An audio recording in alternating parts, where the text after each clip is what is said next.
So I want to give you a little talk, not about BSOL, not about our ETF, although I'd love to do that, but just about why ETFs matter. Y'all know about Bitwise, so I'll skip that over. This is what I'm going to talk about, why ETFs matter, how they work, what to expect, and how we talk to institutions about Solana in 8 minutes and 52 seconds. I wanted to start here. Everyone in crypto feels really good about the size of this industry. We're a $3.1 trillion industry from a market cap perspective. The first reason ETFs matter is that actually we're like a tiny planet in a broader solar system.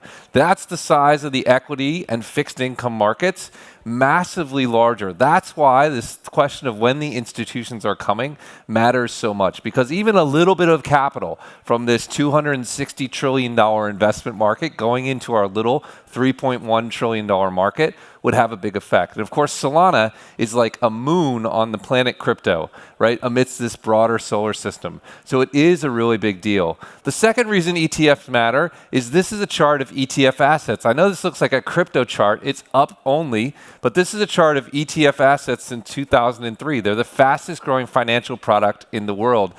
ETFs added more AUM last year than the entire size of the crypto market. So ETFs really do matter. This is how the largest institutions work. The reason they do it is because they're easy. I know a lot of people wonder, why do institutions use ETFs when they could just own the asset natively? This is a study we do. We ask thousands of investors every year, how do they want to invest in crypto? These are the largest institutions, family offices, financial advisors in the world.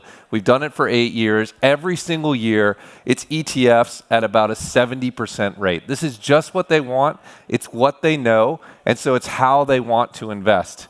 Again, you may wonder why. Financial institutions and financial professionals don't spend all of their time studying the markets. This is from a study that looked at how financial advisors spend their day.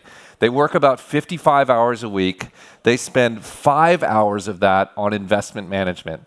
A lot of people think of institutions, particularly financial advisors, spending all day studying the markets. They spend 10% of their time studying the markets. Their average allocation to crypto might be 1% of their portfolio. That means each week they spend 3 minutes studying and thinking about the crypto market. That is actually how the numbers knit out. So why do they like ETFs? Because they know them, they trust them, they make it easy, and in 3 minutes they can buy it. The last one is that ETFs are just a great tool. This is a fun fact about ETFs, which is not true in any other area of the market, which is that you or my father can literally buy the same ETF as the Harvard Management Company or leading sovereign wealth funds around the world. That's pretty cool. That's true in crypto. We can buy the same Bitcoin, we can buy the same Solana as the largest institutions in the world, but it's not true in most of the investing world where we don't get access to it. So it's easy, it's a high quality product, it solves all of the use cases, etc. All right, how do ETFs work?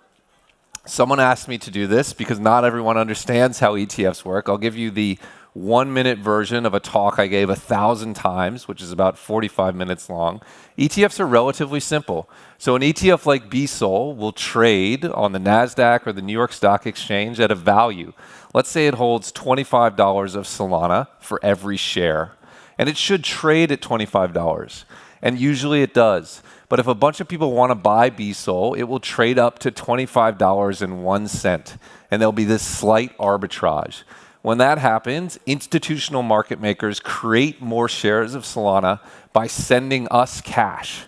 What do we do with that cash? We take it and we buy Solana, usually from institutional market makers. We put it in cold storage and we stake it.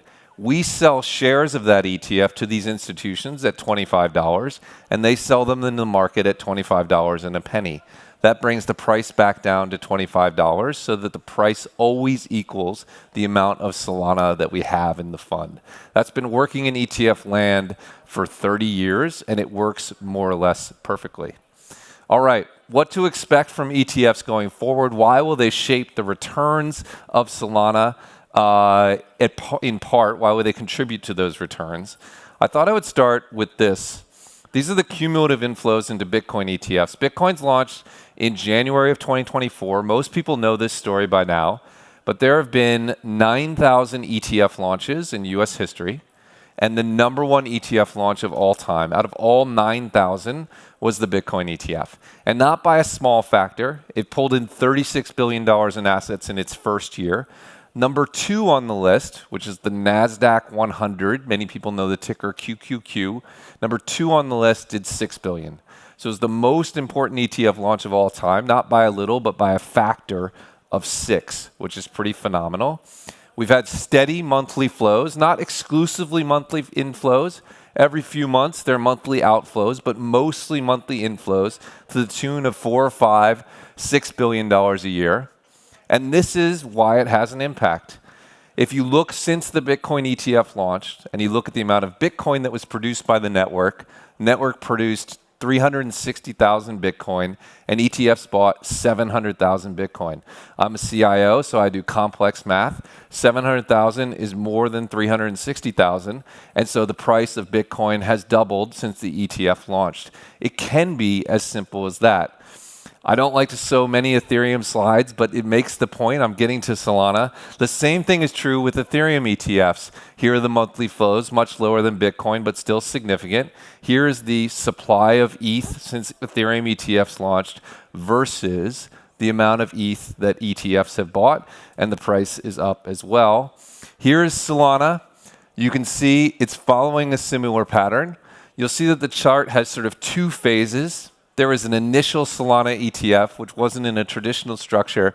Bitwise launched BSOL on October 28th, and you see it's been significantly rising ever since. These are the daily flows.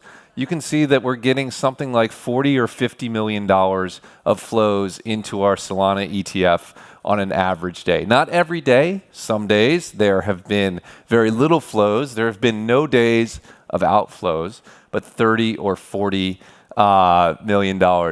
This next slide didn't turn out, doesn't cover, it covers actually that whole period. So I want to put it in context. Since those first ETFs launched, before Bitwise came onto the scene, we haven't quite caught up with the amount of new Solana being produced. But if you look since we launched, it's something like 3 or 4x. So right now, the Bitwise Solana ETF is buying 3 or 4x the amount of new Solana coming into the market, and more demand than supply tends to lead to higher prices. This is the last slide I'm going to show on ETFs because this is the most important slide.